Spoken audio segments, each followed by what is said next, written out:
Is The Phantom of the Opera 1943 a good remake of the 1925 classic, or is it a dud? Find out today on Really Old Movies.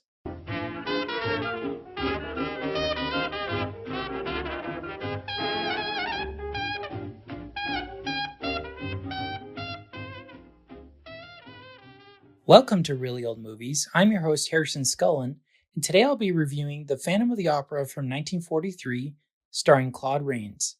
Now, some essential movie details. This is a remake of the 1925 film of the same name. That one starred Lon Chaney, and they even used some of the same set pieces from that original one in this movie. Alright, so now we'll get into my thoughts on the movie itself. The plot, I gave it 2 out of 5. I was not a fan of this version of The Phantom of the Opera. You see, the original one was kind of more like a horror film, kind of scary and very, German expressionist. This film, however, relied heavily on the opera side of Phantom of the Opera.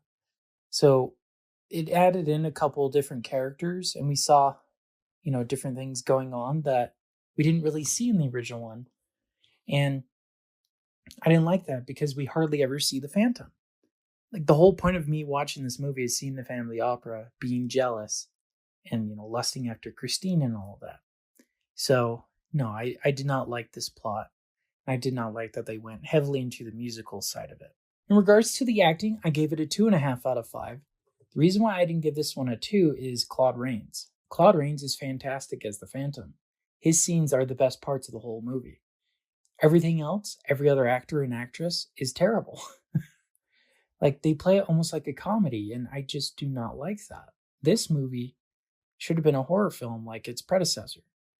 Now, that being said, maybe they were trying to take a different approach to it so that it wasn't an exact replica, which I could see.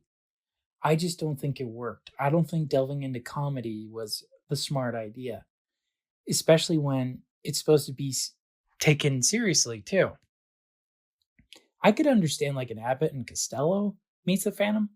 That would make more sense for a comedy. This just does not make sense. So, because of all of that, I gave it 2.5.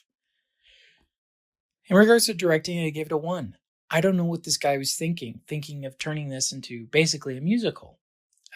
No. A horror musical would work, sure, but when you're going into a Universal monster movie, you kind of have some expectations set.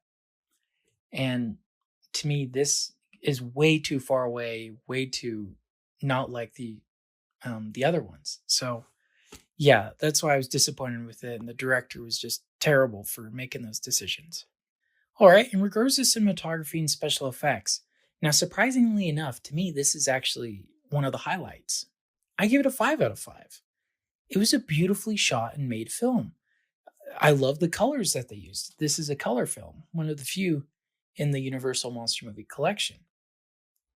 So I actually really liked that. The cinematography was gorgeous, especially in the actual opera house.